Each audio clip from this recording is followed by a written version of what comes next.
Good evening to all. இன்றைக்கி ஐவிவிஎஸ் clerk exams எழுதும்போது சில ப்ராப்ளம்லாம் நடந்தது. என்ன மாதிரி ப்ராப்ளம்னா, எக்ஸாம்ஸ் எழுதுறதுக்கு முன்னாடியே பேப்பர் கொடுத்துடணும். தென் எக்ஸாம்ஸ் எழுதுனதுக்கப்புறம் ஸ்டாஃபுங்க யாரும் ஃபோட்டோ சிக்னேச்சர் தம்ஸ்அப் வாங்க வரக்கூடாது. அதுவும் எக்ஸாம்ஸ்க்கு முன்னாடியே பண்ணிவிடணும். ஸ்டாஃபுங்களுடைய ஃபோனை வந்து சைலண்ட்டில் போடணும். எக்ஸாம்ஸ் எழுதுனதுக்கப்புறம் ஸ்டாஃபுங்க யாரும் பேசிக்கக்கூடாது. அவங்க ரோட்டிங்கில் இருக்கலாம், பட் ஆனால் அவங்க பேசிக்கக்கூடாது. பேங்கிங் ஆஸ்பிரண்ட்டை யாருமே டிஸ்டர்ப் பண்ணக்கூடாது. பட் ஆனால் இது எனக்கு நடக்கவே இல்லை. இன்றைக்கி எக்ஸாம்ஸ் எழுதிட்டு இருக்கும்போது ஒரு சார் வந்து தம்ஸ்அப் ஃபோட்டோ சிக்னேச்சர் வாங்க சொல்லி என்கிட்ட வந்துட்டார். அப்போ வந்து இங்கிலீஷ் செக்ஷன் போயிட்டு இருந்தது. அப்போ வந்து எனக்கு நான் திரும்ப அது ஃபோட்டோ சிக்னேச்சர் சார் எக்ஸாம்ஸ்க்கு அப்புறம் போட்டுக்கிறேன்னு சொன்னேன். அவர் கேட்கவே இல்லை, பட் போட்டுட்டேன். அப்போ வந்து இங்கிலீஷ் திரும்ப படிக்கிற மாதிரி இருந்தது ஃபிலிப்ஸு. இதனால் என் அட்டெம்ப்ட் கம்மியாச்சு, மார்க்கு கம்மியாக வர வாய்ப்பு இருக்குது.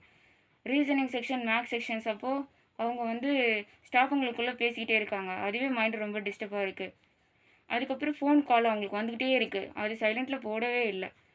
வீட்டிலலாம் எங்கள் அப்பாவெல்லாம் டெஸ்ட்டு போடும்போது யாரும் உள்ளே வரக்கூடாது, டிஸ்டர்ப் பண்ணக்கூடாது 1 hour அப்படின்னு சொல்லி தான் நாங்கள் டெஸ்ட்டு போடுறோம். பட் ஆனால் அங்கே போயிட்டு அந்த மாதிரி நடக்கிறது இல்லை எங்களுக்கு. இப்போ ஸ்கூல் காலேஜஸ்லாம் வந்து சைலண்ட்டாக இருக்க சொல்லி ரூலே இருக்குது. பட் எக்ஸாம் அப்போ அவங்க ரூலை பிரேக் பண்ணுறாங்க. இதனால் பேங்க் எக்ஸாம்ஸ் ஆன எங்களுக்கு எல்லாருக்குமே வந்து அஃபெக்ட் ஆகுது. லைஃப்பில் ஒன்ஸ் தான் ஒரு எக்ஸாம்ஸ் வரும். எங்களுக்கு ஏஜ் ஆகிட்டே போகுது. நான் ரொம்ப வருஷமாக படிச்சுட்ருக்கோம். ஸோ எங்களுடைய பேங்கிங் ஆஸ்பிரண்ட்டோடைய எங்கள் எல்லா பசங்களுடைய சார்பாக நான் வந்து கேட்டுக்கிறேன் என்னென்னா, எக்ஸாம்ஸ்க்கு முன்னாடி பேப்பர் கொடுத்துருங்க. எக்ஸாம்ஸ் எழுதுனதுக்கப்புறம் யாரும் ஃபோட்டோ சிக்னேச்சர் தம்ஸ்அப் வாங்க வராதிங்க, முன்னாடியே வாங்கிடுங்க. ஸ்டாஃபுங்க யாரும் ஃபோன் வந்து பேசாதீங்க. ஃபோனை சைலண்ட்டில் வச்சுக்கோங்க. அவங்களுக்குள்ளே யாரும் பேசிக்க வேண்டாம். இந்த 4 ரெக்வஸ்ட் மட்டும் பண்ணுங்கள். இதை ஐவிவிஎஸ்காரங்களுக்கு கொண்டு போங்க. எல்லோரும் நல்லா இருப்போம். எல்லா ஸ்டூடெண்ட்ஸ் சார்பாக நான் கேட்டுக்கிறேன். Thank you so much. நம்ம ஸ்டூடெண்ட்ஸ் பேசுனதை பார்த்துருப்பீங்க. மோஸ்ட்லி இது நிறையா காலேஜஸில் வந்து ஸ்டில் நடந்துகிட்டே தான் இருக்குது. பேச நிறையா விஷயங்கள் மாறி இருக்குது. ரீசெண்டாக கூட நிறையா சிஸ்டம் ப்ராப்ளம் வந்து லாஸ்ட் ஆர்ஆர்பி கிளர்க் வந்துச்சு. இப்போ வந்து பார்த்தீங்கன்னா ரொம்ப கம்மியாக இருக்குது. நிறையா சிஸ்டம் சேஞ்ச் பண்ணியிருக்காங்க. ஸோ இதே மாதிரி அந்த கனீஷனா இந்த மாதிரி ரெக்வஸ்ட் பண்ணி கேட்டிருந்தாங்க. ஆனால் இந்த மாதிரி நம்ம சேனலில் வந்து நிறையா பேங்கிங் ஆஸ்பிரண்ட்ஸ் பார்க்குறாங்க, நீங்கள் பேசுங்கண்ணா, கண்டிப்பாக இது அடுத்த நடக்க போகிற எக்ஸாம்லையாச்சும் இது கம்மி ஆகலாம் அப்படின்னு கேட்டிருந்தாங்க.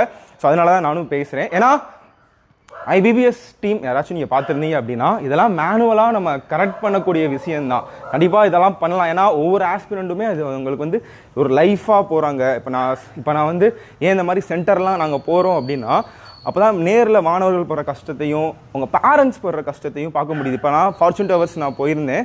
உண்மையிலே அங்கெல்லாம் சிஸ்டம்லாம் சூப்பராக தான் இருந்திருக்கு, எந்த ஒரு ப்ராப்ளமும் இல்லை. பட் ஆனால் அங்கெல்லாம் ஒரு பார்த்தீங்கன்னா ரொம்ப வெயில், நிற்க கூட எங்கேயுமே இடம் இல்லை. எல்லா ஆஸ்பிரண்ட்டும் பார்த்தீங்கன்னா ஓப்பனாக சொல்லணும் அப்படின்னா பேரண்ட்ஸ் வந்து அவங்கள விட்டுட்டு ஒரு 2 மணி நேரம் வந்து வெயிலில் படுத்து தூங்கிட்டு இருக்காங்க, டவலை மட்டும் விரிச்சு. ஸோ இந்த மாதிரி சில இதெல்லாம் இருக்குது.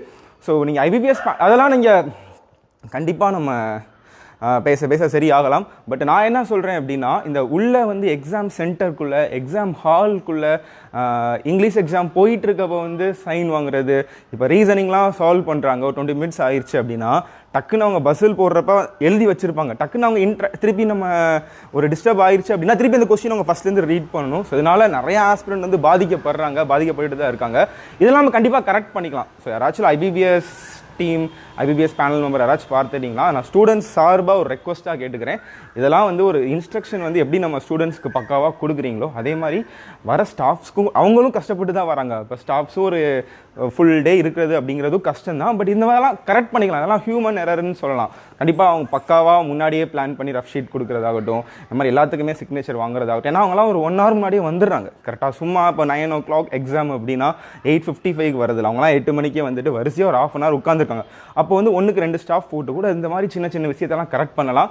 ஸோ பண்ணுவீங்க அப்படின்னு நம்புகிறேன். ஸோ ஸ்டூடெண்ட்ஸ் சார்பாக இந்த மாதிரி நிறையா மாணவர்கள் வந்து முன் வந்து பேசுகிறனால நிறைய விஷயங்கள் மாறி இருக்குது. ஸோ முக்கியமாக பார்த்துட்டு இருக்க மக்கள் வந்து நிறையா பேங்கிங் ஆஸ்பிரண்ட்டுக்கு ஷேர் பண்ணுங்கள். ஏன்னா இது இவங்களுக்கு நடந்த மாதிரி இன்னும் வேறு ஸ்டூடெண்ட்ஸ்க்கு நடக்குது அப்படின்னா கண்டிப்பாக இதாகும். ஏன்னா அது வந்து உங்களோட லைஃப்.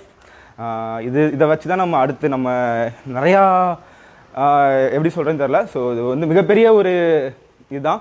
ஸோ ஷேர் பண்ணி விடுங்க மக்களே. ஸோ தேங்க்ஸ் மக்களும். நான் சென்னையிலேருந்து வந்தேன். வீடியோஸ் போஸ்ட் பண்ணியிருக்கேன். ஸோ இன்றைக்கி வந்து நான் உங்களுக்கு ஸ்டடி பிளானர் ஸ்ட்ராட்டஜி எல்லாமே போடுறேன். ஸோ விஷ் பண்ண ஹாப்பி டீச்சர்ஸ் விஷ் பண்ண எல்லாத்துக்குமே நன்றி. அதே மாதிரி நம்ம சேனலில் நம்ம ஆப்பில் நியூ ஆப் KRLogicsல teacher day offer mock test crash கோர்ஸ்க்கு போட்டிருக்கோம். இன்னிலேருந்து IBBS கிராஷ் கோர்ஸும் ஸ்டார்ட் ஆகுது. ஸோ தேங்க்ஸ் மக்களே, பை பை.